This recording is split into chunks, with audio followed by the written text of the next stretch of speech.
함께 볼 말씀은 고린도전서 6장 14절부터 17절까지 말씀 보겠습니다. 신약성경 269면입니다. 고린도전서 6장 14절부터 17절 말씀 제가 읽겠습니다. 하나님이 주를 다시 살리셨고 또한 그의 권능으로 우리를 다시 살리시리라. 너희 몸이 그리스도의 지체인 줄을 알지 못하느냐? 내가 그리스도의 지체를 가지고 장녀의 지체를 만들겠느냐? 결코 그럴 수 없느니라. 장녀와 합하는 자는 그와 한 몸인 줄을 알지 못하느냐 일렀으되 둘이 한 육체가 된다 하셨나니 주와 합하는 자는 한 영이니라. 아멘. 자, 우리는 계속 몸에 대한 말씀을 보고 있죠. 우리가 무슨 교회 나오면 다 성령만 얘기하는 줄 아는데 그렇지 않아요. 우리 몸도 누가 주신 겁니까? 하나님이 주신 것이죠. 하나님이 주신 데는 다 이유가 있다 그랬잖아요. 이유가 있고 목적이 있고 무엇을 위해서 사용되느냐가 중요하다고 그랬어요. 우리는 컨디션 맨날 그것만 살피는데 그것만이 중요한 것이 아니죠. 어떻게 사용되느냐, 무엇을 위해서, 이게 더 중요하다 하는 것입니다. 서두에 제가 이렇게 말했어요. 본문에는 우리의 몸, 세 가지 몸의 모습을 볼 수가 있다. 여러분 기억하십니까? 그 첫 번째가 14절부터 나오는 뭡니까? 부활의 몸이에요. 부활의 몸. 그리고 두 번째가 뭐라고 했습니까? 15절부터 나오는 그리스도와 연합한 몸. 이게 정말 중요한 말씀이죠. 그리고 세 번째, 마지막 19절부터 보면 읽지 않았지만 나오는 뭡니까? 성령의 전. 이게 우리가 꼭 생각해야 봐야 할 그런 몸이다. 우리는 부활의 몸을 덧입을 것이고 또 예수 그리스도와 연합한 지체로서의 몸을 가지고 있다는 것을 잊지 말아야 되고 무엇보다 뭐예요? 성령이 거하시는 전이다. 그래서 우리는 하나님을 사랑하는 거죠. 그 구별된 거죠. 이게 정말 신학적으로 얼마나 중요한 말씀인지 모릅니다. 자, 그 말씀을 오늘 보겠어요. 고린도전서 6장 14절부터 다시 읽겠습니다. 하나님이 주를 다시 살리셨고 또한 그의 권능으로 우리를 다시 살리시리라. 첫째의 말씀은 몸의 부활에 대해서 얘기하는 거예요. 부활의 몸. 자, 바울이 왜 여기서 이 말씀을 했겠느냐를 먼저 생각해 보세요. 오늘 우리가 보고 있는 이 본문을 보면 소제목이 뭐라고 나와 있는지 아세요? 몸으로 하나님께 영광을 돌리라. 이게 본문의 소제목이에요. 그러니까 우리의 몸을 하나님께서 받기를 원하신다 하는 거예요. 영만 하는 게 아니에요. 몸도 받으신다는 거예요. 그런데 문제는 뭐라고요? 고린도 교회 가운데 일부가 이 몸, 즉 하나님께 영광 돌릴 몸, 하나님을 위해서 사용할 몸을 가지고 뭐에 사용했어요? 음행에 사용했다. 엄청난 사실 잘못을 저지른 거예요. 이것을 다시 방금 언급하는 이유는 이것을 언급함으로 말미암아 우리 몸이 어떤 몸인지 깨우쳐 주기 위해서 이 말을 하는 것이에요. 여러분 어떻게 생각하세요? 내 몸은 어떤 몸입니까? 건강을 많이 생각하시는 분은 항상 조심하잖아요. 내 몸을 아끼고 내 몸을 잘 가꾸라고 또 그렇게 성경도 얘기하고 있습니다. 근데 여기서는 고린도 교인들의 문제는 뭐였냐? 내 몸이니까 내 마음대로 쓰겠다. 그게 문제가 되는 거예요. 음행도 거기 따라가는 거예요. 아니 내가 내 마음대로 하는데 뭐 썩을 몸이 되는데 내 마음대로 살면 어때? 이게 문제였단 말이에요. 자기 몸이 가치를 모르는 거죠. 이게 어떻게 쓰임받을 몸이라는 걸 모르는 거죠. 아까 서두에서 얘기했듯이 컨디션이 문제가 아니라는 거예요. 사용이 중요한 건데 과연 어느 정도로 쓰임받을 몸인가 이걸 잘 모른단 말이에요. 그리스도인들도 이 내용을 잘 몰라요. 어찌 보면 이 부활의 몸이라 하는 이 말씀은 신앙에 있어서 가장 중요한 말씀이 될 수가 있다는 것이죠. 왜 그렇습니까? 부활을 안 믿으면 우린 예수 믿는 건 의미가 없어요. 아무리 교회를 몇십 년을 다녀도 예수의 부활을 못 믿는다면 교회 다닐 이유가 없다는 거죠. 다시 한번 묻습니다. 여러분은 부활을 믿습니까? 당연히 믿으시. 우리 신앙의 가장 중요한 것이죠. 다시 살아나신 예수 그리스도, 그리고 다시 오실 예수 그리스도. 이것이 우리가 남아있는 믿어야 될 신앙이랍니다. 여기서 하나 더 나가서 바울이 물어보는 것은 뭐예요? 예수 그리스도가 부활하심을 믿습니까? 그래서 더 여러분의 부활을 믿습니까? 아멘 되십니까? 이걸 물어보는 거예요. 내가 부활해야지. 그렇잖아요. 예수만 부활하는 게 믿는 게 기독교가 아니에요. 예수의 부활이 나의 부활이 되는 거예요. 이게 기독교죠. 이게 능력이다 하는 것이죠. 거기에 대해서 설명을 드리는 거예요. 왜 이걸 설명을 해야 되느냐? 이 부활의 의미를 알지 못하는 사람들이 너무 많기 때문에. 이 의미는 어렴풋이만 죽으면 다시 살아나겠지. 이 정도. 그건 믿음이 아니에요. 부활절만 1년에 한 번 부활에 대한 말씀을 듣고 말아요. 그게 정말 잘못된 거죠. 가장 중요한 기독교의 이슈가 되는데. 그래서 그 얘기를 먼저 시작을 하려고 합니다.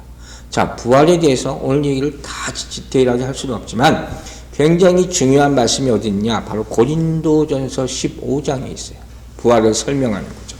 그 가운데 몇 개만 인용할게요. 자, 고린도전서 15장 35절 먼저 봅니다. 누가 묻기를 죽은 자들이 어떻게 다시 살아나며 어떠한 몸으로 오느냐 하리니, 아주 지금 자세하게 물어보고 있는 거죠.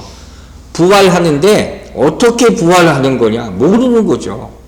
아마 정말 많은 사람들이 모를걸요. 교회 다니면서도 그냥 가끔 설교만 들었지.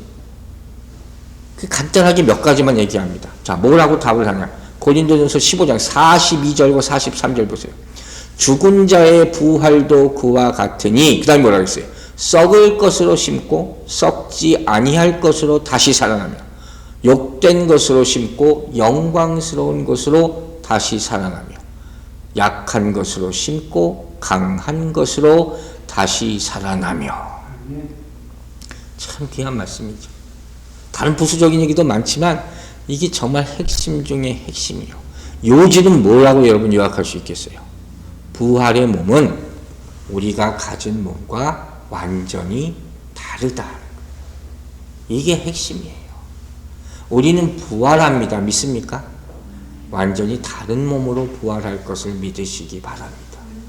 오늘 본문 나온 대로 썩지 아니할 것, 강한 것, 영광스러운 것 이렇게 표현해놨잖아요. 그러니까 우리가 상상할 수 없을 정도로 좋은 것으로 부활할 줄로 믿으시기 바랍니다. 부활의 소망을 주는 거예요. 이 말만으로도. 난 분명히 다시 살아날 건데 상상도 못한 일이 벌어지게 될 거야. 이 부활에 대한 설명을 하기 위해서 제가 예를 또 하나 들겠습니다. 자주 드는 예인데 오늘 좀 다른 각도에서 보는 거예요. 바로 부활에 대해서 사람들이 어떻게 생각하고 있느냐, 부활에 대한 인식이죠. 그것을 점검해 보기 위해서 나사로의 예를 들 거예요. 자주 들었죠. 자, 어떤 예인가? 이 나사로 사건을 보면서 우리는 뭘 보는 거예요? 나사로의 누이들 마리아와 마르다가 부활을 모르고 있었다는 거예요. 모르고 있었다는 게 아니라 어떻게 표현해야 됩니까? 잘못된 개념을 가지고 있었다. 이걸 발견하는 거예요. 또 한 가지는 하나님의 능력을 완전히 믿지 못했다. 이게 사실 충격적인 얘기예요. 아니, 마리아와 마르다가 어떻게 이럴 수가 있나. 근데 성경을 보면 그 얘기가 나와요. 자, 누가복음 먼저 보겠습니다. 11장 21절부터 24절까지 내용은 여러분 잘 아는 거예요. 마르다가 예수께 여짜오되 주께서 여기 계셨더라면 내 오라버니가 죽지 아니하였겠나이다. 그러나 나는 이제라도 주께서 무엇이든지 하나님께 구하시는 것을 하나님이 주실 줄을 아나이다. 예수께서 이르시되 내 오라비가 다시 살아나리라. 마르다가 이르되 마지막 날 부활 때에는 다시 살아날 줄을 내가 아나이다. 여러분, 이 대화 가운데 조금 이상한 것을 발견했어야 돼요. 뭡니까? 특별히 23절과 24절 사이에 갈등이 보입니다. 자, 우리가 알다시피 지금 나사로는 어떻게 죽었어요. 그리고 예수님이 이틀 사흘 있다가 좀 늦게 나사로가 있는 곳으로 오시잖아요. 그리고 나서 나사로가 다시 살아날 것이다. 죽은 게 아니다고 분명히 얘기하세요. 이 순간이 정말 중요한 순간이에요. 자, 23절에서 뭐라고 했어요? 내 오라비가 다시 살아나리라 말씀하셨을 때 그때 마르다가 뭐라고 대답해야 됐을까요? 아멘 하면 끝나는 거예요. 그렇게 대답했어야 되는 거예요. 근데 마르다가 뭐라고 얘기합니까? 마지막 날 부활 때에는 다시 살아날 줄을 내가 아나이다. 이게 무슨 소리예요? 이 굉장히 애매한 말을 하고 있는 거예요. 이게 무슨 얘기냐면 뭔가 아는 것 같은데 정확하게 알질 못하는 거예요. 이걸 뭐라고 얘기하냐면 관념적인 신앙이라고 그래요. 생각만 한다는 거예요. 뭘 들은 바는 있어. 다시 살아난다 그랬어. 근데 그게 내 신앙이 아니에요. 이런 경우가 많아요. 예수님이 역사하신다. 다른 사람에게는 이런 건 일어날 줄 믿습니까? 하면 다 믿습니다 해요. 근데 이게 나에게 일어나게 해주십시오 하면 그게 안 믿어지는 거예요. 참 묘하죠. 그때 되면 에이 설마 정말 많은 사람들이 이래요. 그래서 그 역사가 일어나는 것을 체험하지 못하는 거예요. 그 이유를 정말 알 수 없지만 정말 그런단 말이에요. 자, 또 한 가지 문제가 있어요. 요한복음에도 이 기사가 나오거든요. 요한복음 11장 3절 보세요. 이에 그 누이들이 예수께 사람을 보내어 이르되 주여 보시옵소서 사랑하는 자가 병들었나이다 하니 있어요. 여기까지는 아직 죽지 않았다는 얘기죠. 병들어 있는 것으로 되어 있다면 지금 나사로가. 그리고 나서 요한복음 11장 21절에 이렇게 얘기합니다. 마르다가 예수께 여짜오되 주께서 여기 계셨더라면 내 오라버니가 죽지 아니하였겠나이다. 자, 이게 무슨 얘기예요? 이게 무슨 의미인지 모르시겠어요? 이게 무슨 소리냐면 마르다가 보는데 예수님의 능력이 병든 사람은 치료할 수 있지만 죽은 다음에는 안 된다는 거예요. 이런 게 어디 있어요? 죽은 후 2, 3일까지는 걔도 가능할지 모르는데 시체가 썩으면 못 일어나게 하십니다. 이거예요. 지금 이 얘기를 하는 거예요. 여러분, 하나님이 어떤 분이신지 믿으십니까? 죽은 자를 살린다는 것에 대해서 우리는 정말 정확한 믿음을 가지고 있어야 돼요. 대부분의 사람들이 믿음이 여기까지밖에 안 가는 거예요. 아, 이제는 안 되겠지. 이게 흑암의 역사예요. 이런 게 바로 이게 마귀의 역사예요. 우리의 믿음은 정말 주님이 나를 살리신다는 것이에요. 거기에 도달하기를 주의 이름으로 축원합니다. 도달한 얘기보다도 그 믿음을 가져야 된다는 거죠. 근데 그 와중에도 계속 우리는 설마가 있어요. 이건 안 되겠지가 있단 말이에요. 그러니까 그 온전한 능력이, 어마어마한 능력이 나타나지가 않는 거예요. 이걸 한마디로 말하면 부활에 대한 믿음이 없는 거죠. 부활에 대한 개념도 없는 것이죠. 하나님만 모든 것이 가능하신 분입니다. 믿으십니까? 항상 우리 이렇게 아멘 하잖아요. 근데 정작 지금 이 역사가 나에게 이루어집니다. 아니면 내게 가까운 사람에게 이루어집니다 하면 어떻게 해요? 한 발짝 물러서요. 그래서 그 절대절명의 순간에 하나님께 의지하지 못하고 기도하지 못하는 사람들이 의외로 굉장히 많다. 다른 데다 의지하는 거예요. 실제로 역사하는 믿음이 안 되는 거예요. 여러분의 믿음이 예수께 온전히 그 능력에 의지하는 믿음이 되기를 주의 이름으로 축원합니다. 부활을 믿느냐? 고린도 교인들한테도 물어봤을 거예요. 다 아멘 했을 거예요. 그러나 네가 살 것을 믿느냐 물어봤을 때는 정말 그럴까? 이렇게 된단 말이에요. 이게 문제라. 이게 우리 신앙의 맹점이라고 할 수 있는 거예요. 그래서 이걸 이렇게 표현해요. 신앙과 소망의 갭이라는 거. 이제 우찌무라 간조라는 일본 신학자 얘기를 가끔 하잖아요. 이거 굉장히 오래된 알려진 얘기, 잘 알려진 얘기예요. 이 사람이 어느 날 기도를 하고 있는데 이 일본이 굉장히 큰 가뭄이 왔대요. 그 해 심한 가뭄이 와서 얼마나 힘들었겠어요. 농사도 못 짓고 비가 안 오니까. 그래서 이제 그날도 아침에 기도를 하고 있는데 아들 둘이 있어서 아들 둘을 불러놓고 같이 기도를 했다는 거예요. 하나님, 마른 땅에 비를 주십시오. 그래서 다 해갈이 되게 해주십시오. 그리고 마지막에 기도를 마치면서 비를 주실 줄로 믿습니다. 이러고 기도를 딱 마쳤어요. 그리고 이제 아들들이 학교를 가는데 둘째 놈이 아빠한테 와가지고 아빠 우산 줘요 그랬다는 거예요. 무슨 말씀인지 알겠죠? 그랬더니 이 아버지 우찌무라 간조 이 사람이 뭐라고 야 지금 마른 하늘에 무슨 비가 온다고 우산을 달라 그러냐 이랬다는 거예요. 둘째 아들이 뭐라 그랬겠어요? 아니 방금 전에 비를 주실 줄로 믿습니다 그래 놓고 왜 그러십니까? 그 얘기를 듣고 크게 회개했다는 거예요. 우리 믿음 생활이 이렇다는 거예요. 내 신앙과 소망이 그만큼 큰 갭이 있다는 거예요. 이건 믿음도 아니고 본도 될 수 없고 아무것도 아니다. 우리 시사하는 바가 크죠. 이런 믿음을 가진 사람들에게 예수님께서 이 마르다의 불신앙적인 태도를 보시고 부활이라는 것이 무엇인가, 부활이 잘못된 개념을 갖고 있으니까 말씀해 주시는 유명한 말씀이 있어요. 바로 요한복음 11장 25절과 26절입니다. 예수께서 이르시되 나는 부활이요 생명이니 나를 믿는 자는 죽어도 살겠고 무릇 살아서 나를 믿는 자는 영원히 죽지 아니하리니 이것을 내가 믿느냐. 믿으십니까? 이 말인즉슨 뭐예요? 죽든 살든 다시 태어난다는 거예요. 그걸 믿겠느냐? 이걸 어떻게 아무나 믿겠어요? 이거 자체가 이해가 안 되는데. 근데 예수님은 분명히 이렇게 말씀하시는 거예요. 여기서 가장 중요한 게 뭐겠습니까? 나는 부활이라 하세요. I am the resurrection. 예수님 자체가 부활이라는 거예요. 이 의미가 굉장히 중요합니다. 이 의미 가지고 있는 세 가지 중요한 의미를 제가 말씀드릴게요. 기억하시기 바랍니다.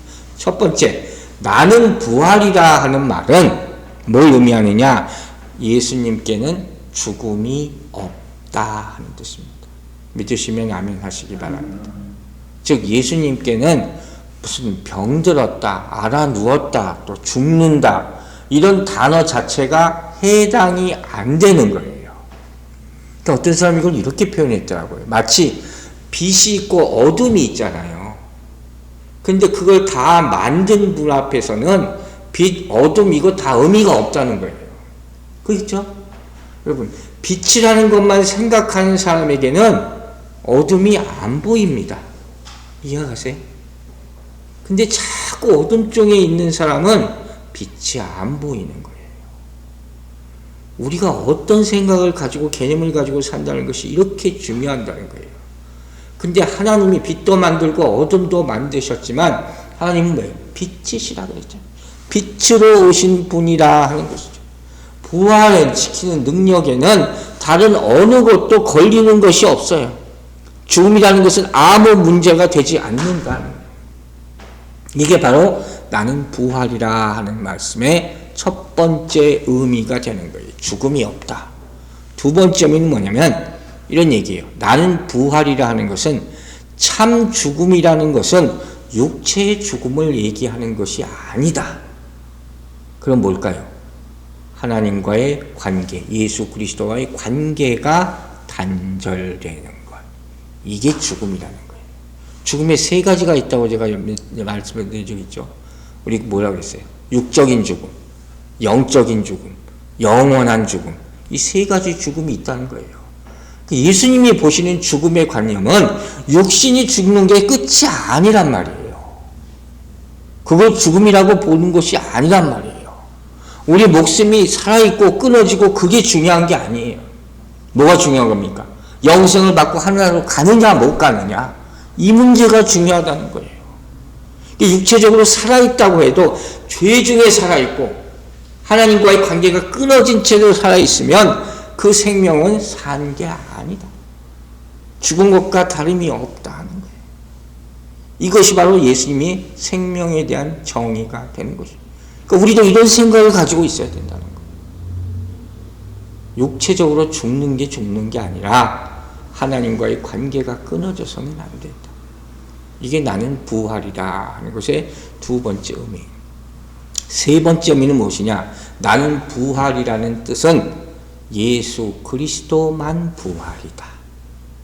I am the resurrection. 예수 그리스도만 부활이시다. 이걸 믿자는 거예요. 이 얘기는 무슨 얘기냐면 여러 사람이 역사적으로 부활이라는 단어를 많이 사용했어요.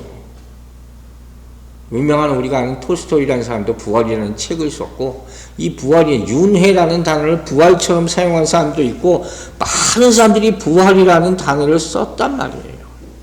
그렇지만 그건 진정한 부활이라고 할 수가 없다 하는 것이에요. 자, 이것을 어떻게 설명하는지 잘 들어보세요. 여러분, 만약 어떤 사람이 죽었다가 다시 일어났어요. 그럼 이걸 부활이라고 합니까? 아니에요. 나사로가 죽었다 살아난 것을 부활이라고 하지 않아요. 심지어 어떤 사람이 이렇게 표현해요. 그냥 죽었다 살아나는 부활은 부활이 아니다. 어떤 면에서는 그런 부활은 오히려 없는 것이 나을 수도 있다. 왜 이렇게 얘기했을까요? 왜 이렇게 얘기했을까요? 여러분 상상할 수 있어요.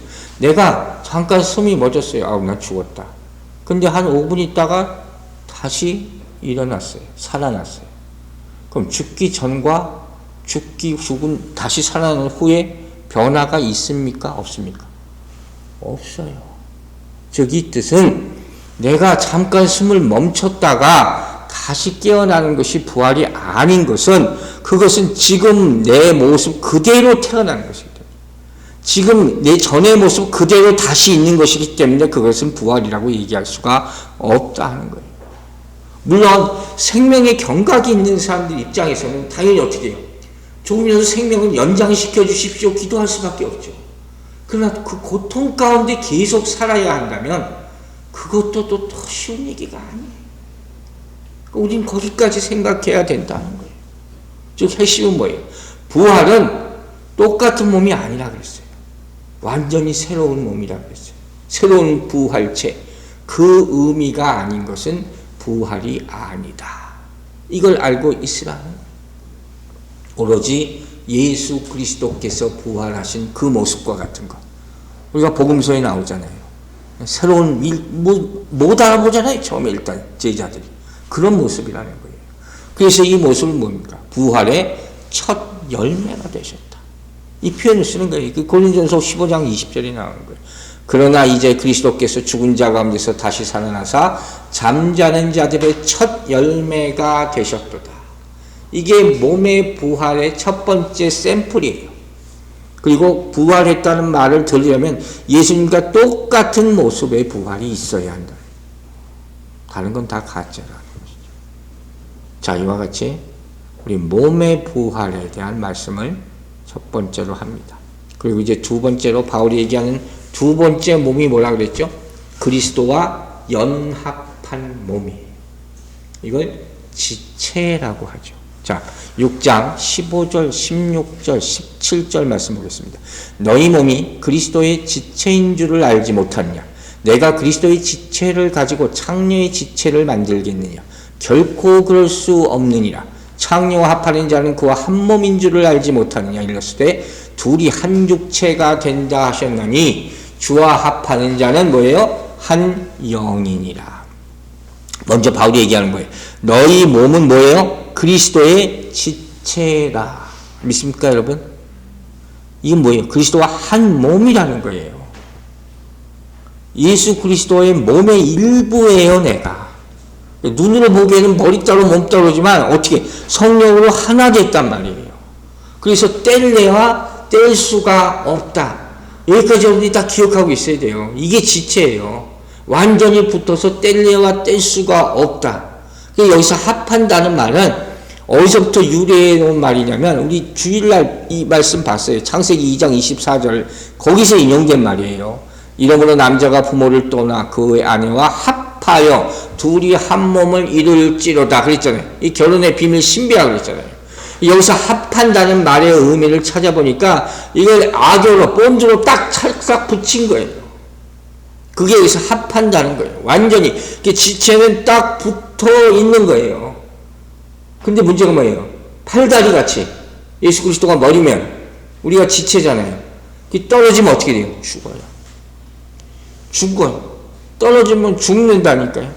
여기까지 우리가 알고 있어야 된다는 거예요. 또 어제 이 고린도서 7장 4절 말씀 인용하면서 뭐라고 했어요? 서로 주장한다. 내 몸이 내 것이 아니고 저 사람 몸이 자기 게 아니고 서로의 몸을 주장한다 그랬잖아요. 여기서 물어보는 거예요. 여러분의 몸은 누구 것입니까? 누구의 것입니까? 그리스도의 것, 하나님의 것. 믿습니까? 정말 이걸 믿으라는 거예요. 내 몸이 내 몸이 아니라니까요. 하나님의 몸, 그리스도의 몸이에요. 그리고 로마서 12장 5절에서 이렇게 얘기했어요. 이와 같이 우리 많은 사람이 그리스도 안에서 한 몸이 되어 서로 지체가 되었느니라. 하나님의 지체고 서로 지체예요. 그죠? 여기까지 가야 된다는 거예요. 그러면서 이제 고린도 교인들한테 물어보는 거예요. 그런데 왜 창녀에게 팔아넘기느냐. 네 몸이 아닌데 어떻게 이런 짓을 하느냐. 즉 고린도 교회 자유주의자들이 자기 몸이니까 내 맘대로 할 수 있다 하고 음행하는 것을 정당화하는 것이 잘못됐다고 아주 강력하게 꾸짖고 있는 것이에요. 내 몸은 내 몸이 아니다. 그죠? 그래서 질문을 하나 할게요, 여러분. 중요한 질문이에요. 여러분이 예수 믿고 성령으로 하나 되잖아요. 연합한단 말이에요.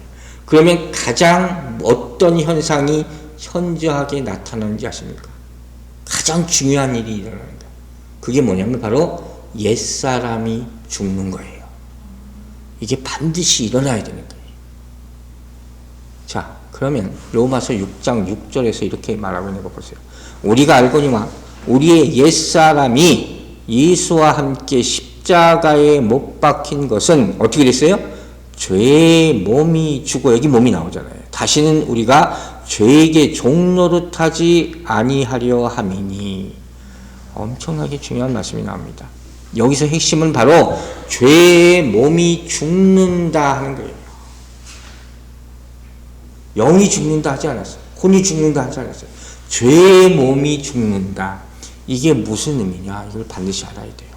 그 의미를 몇 가지로 나눠서 설명을 할게요. 첫 번째, 죄의 몸이 죽는다는 뜻은 뭐냐면 예수 그리스도와 연합을 통해서 우리의 죄에 대한 죽음이 반드시 일어나야 된다는 거예요. 여러분이 예수 믿고 연합될 때 내 죄가 사해졌다. 맨날 이것만 생각하지 말고 내 죄가 십자가에 못 박혀서 어떻게 죽었잖아요. 예수님께서 십자가에 사신이 그거잖아요. 그걸 떠올리라는 거예요. 그렇기 때문에 내가 아직도 같은 죄에 계속 범하고 있으면 연합이 일어난 거예요? 안 일어난 거예요? 안 일어난 거예요. 진정한 연합이 일어났다면 이 죄를 범하지 말아야 된다는 거예요. 그러니까 이게 신학적이고 이론적인 얘기가 아니라 정말 그런 현상이 나에게 보일 때 이게 정말 큰일 났구나 그렇게 느껴야 된다는 거예요. 물론 그러면서 또 죄를 저지르는 게 우리 인간이지만 이걸 분명히 우리가 알고 있어야 된다는 거예요. 그래서 우리가 살펴야 할 것이 뭐냐면 두 번째 이거예요. 죄가 죽었냐? 첫 번째. 두 번째는 뭐냐면 죄의 능력이 사라졌느냐. 죄가 주관하는 능력. 그죠? 죄의 권세.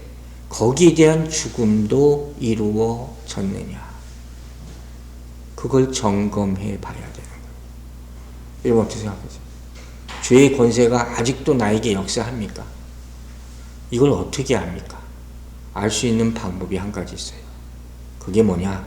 내가 날마다 죽는 거예요. 그게 바로 갈라디아서 2장 19절 20절 말씀이에요. 자 보세요. 여러분 아는 말씀이 암송구죠. 내가 율법으로 말미암아 율법에 대하여 죽었나니 이는 하나님에 대하여 살려 함이라. 19절 말씀이죠. 이 말씀 뭡니까?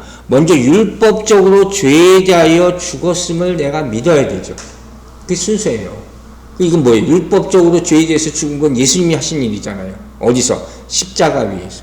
그 죄가 거기서 전가돼서 내 지난 죄, 과거의 죄는 다 끝났다. 여기에 대한 믿음이 있어야 된다는 거예요.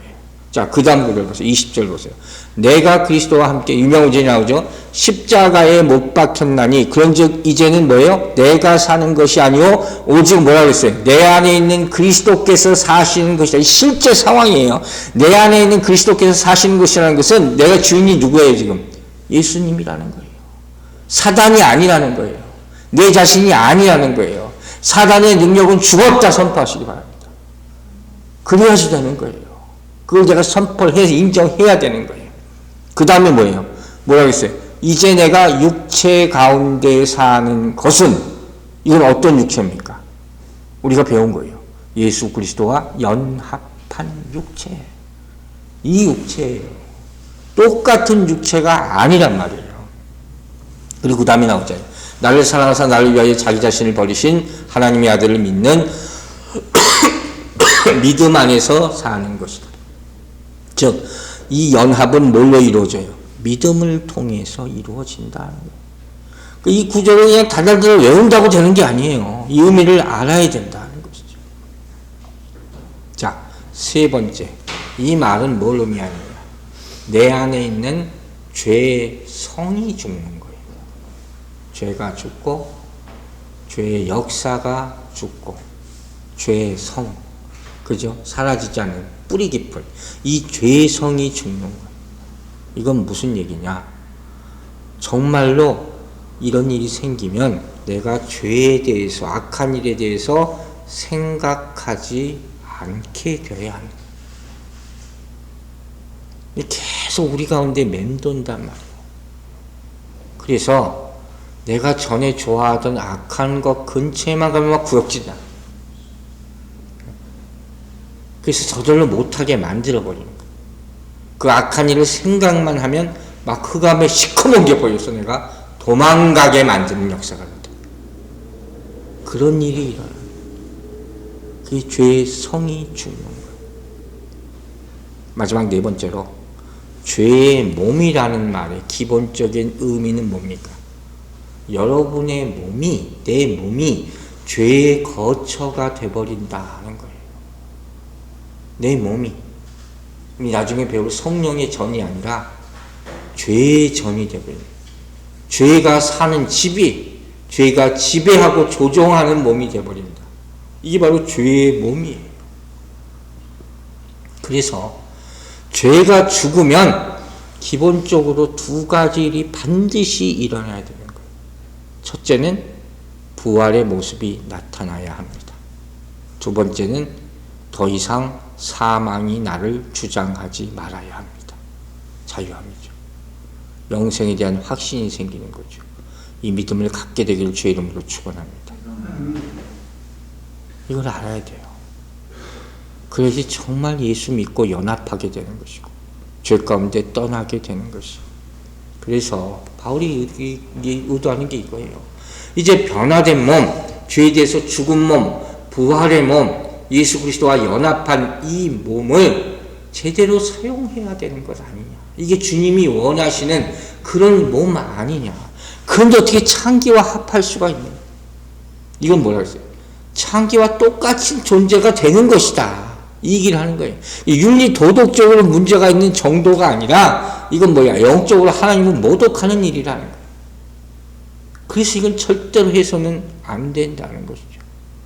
바울이 이 얘기를 하는 의도를 여러분 잘 알아셔야 돼요. 바울이 지금 고린도 교인들한테 이런 음행을 저지른 자한테 직접적으로 성적 타락에 대해서 말하고 있지만 동시에 뭘 얘기하느냐? 두 주인을 섬기지 말라는 거예요. 결국 이 얘기예요. 이게 다 우상이 되는 겁니다. 옛날에 설교 계속 정말 세게 하는 목사님들이 있었거든요. 그래가지고 욕도 많이 먹었는데 어떤 목사님이 이런 구절이 뭐라고 했냐면요. 죄송한데 뭐라고 했는지 아세요? 너희들은 다 창녀야. 이렇게까지 얘기한 목사님이 있어요. 그래서 교단에서는 뭐 성도한테 욕 바가지로 먹고 막 그런 분들이 있었어요. 근데 정말 우리가 뜨끔할 소리죠. 팔아넘겼다는 거예요. 팔아넘겼다. 그 정도로 경각심을 가지고 있어야 한다. 자, 왜 이 말씀이 이렇게 중요한가 정리하면서 얘기를 합니다. 어려운 건 아니에요. 이런 음행, 정욕, 이런 음란의 영들이 우리의 영혼을 한번 지배하기 시작하면 어떻게 되는지, 그게 완전히 씻겨나가기 전까지는 우리 영혼의 기쁨이 회복되지 않는다는 거예요. 그게 이 교훈의 첫 번째 의미예요. 두 번째는 뭐냐? 이 죄로부터 자유하지 못하면 하나님께 온전히 사용될 수가 없다는 거예요. 열매도 없겠죠. 그래도 이런 음행을 저지르겠냐 물어보고 있는 것이죠. 그래서 17절, 고린도서 6장 17절에서 이렇게 얘기합니다. 주와 합하는 자는 한 영입니다. 참 귀한 말씀이죠. 결론적인 말씀. 주와 합하는 자. 물어보는 거예요. 누구와 합하고 있느냐? 누구와 함께 한다는 것은 결국 그 사람처럼 된다는 의미잖아요. 누구냐에서 무슨 일을 하느냐, 그리고 누구와 함께 하느냐를 물어보고 있는 거죠. 구체적으로 창녀와 합하면 창녀의 몸이 되고, 주님과 합하면 주님의 영이 된다. 창녀와 합하면 창녀가 받을 죄의 값을 받게 되고, 하나님과 합하면 하나님의 영광을 함께 누리게 될 줄로 믿습니다. 얼마나 달라지는 겁니까? 하나님께서 우리에게 주신 선물이 많죠. 그 가운데 정말 쓰임받는 것이 바로 우리의 육체래요. 절대로 함부로 가볍게 다뤄서는 안 된다는 거예요. 그런데 이 육체는 오직 한 가지 방법으로만 제대로 사용될 수 있어요. 그게 뭘까요? 바로 우리 육체 안에 하나님의 성령이 임하시는 것입니다. 성령이 여러분의 육체를 주관하게 되기를 바랍니다. 하나님이 우리에게 주신 것 다 선물이죠. 육신도 선물이고 성도 선물이에요. 이제 하나님이 주신 것에는 반드시 뭐라 그랬어요? 책임이 따라요. 책임이 따르는 거예요. 내 거라고 해서, 내 몸이라고 해서 내 마음대로 사용하면 반드시 어떻게 해요? 비싼 대가를 치르게 돼 있다는 것이죠. 결론적으로 고린도의 자유주의자들의 음행은 사단의 역사예요. 사단의 역사예요. 이걸 알아야 분별할 수 있다는 것입니다. 말씀 마치겠습니다. 우리 몸은 어떤 몸입니까? 우리 몸은 부활의 몸입니다. 예수 그리스도와 연합한 몸입니다. 그 몸은 하나님과 우리와의 관계를 보여주는 그림이 되어야 돼요. 아름다운 그림입니다. 그죠? 그래서 15절에서 바울이 이렇게 얘기합니다. 결코 그럴 수 없느니라. 단호하게 거부하는 거예요. 하나님 앞에서 내가 그리스도와 연합한 자로 살면서 이런 죄를 결코 저지를 수 없다는 것입니다. 이런 유혹이 있을 때마다 예수 그리스도의 이름으로 단호하게 거부하시기 바랍니다. 그래서 이 거룩한 육신을 지키게 되기를 주의 이름으로 축원합니다. 기도하겠습니다. 아버지 하나님, 우리에게 주신 이 몸을 하나님의 몸처럼 생각하게 하여 주시옵소서. 부활할 거룩한 육신이 되게 하여 주시고, 또한 예수 그리스도와 연합한 몸이 되게 하여 주시고, 성령의 전으로서 하나님과 교통하는, 하나님이 살아계시는 그런 몸이 되게 하여 주시옵소서. 세상에 마귀 사탄이 이 몸을 무너뜨리기 위해서 온갖 악한 짓을 합니다. 이제 오늘 이 말씀을 들었으니 다시는 이 유혹에 흔들리지 말게 하여 주시고, 거룩하게 이 성전된 몸을 지켜서 하나님께 영광 돌리게 하여 주시옵소서. 또한 예수 그리스도의 몸된 이 교회의 거룩함으로 항상 지키게 하여 주셔서 이 교회를 구별되게 하여 주시고, 하나님이 축복받는 아름다운 교회로 만들어갈 수 있는 지체들로 삼아 주시옵소서. 감사드리며 예수 그리스도의 이름으로 기도했습니다. 아멘.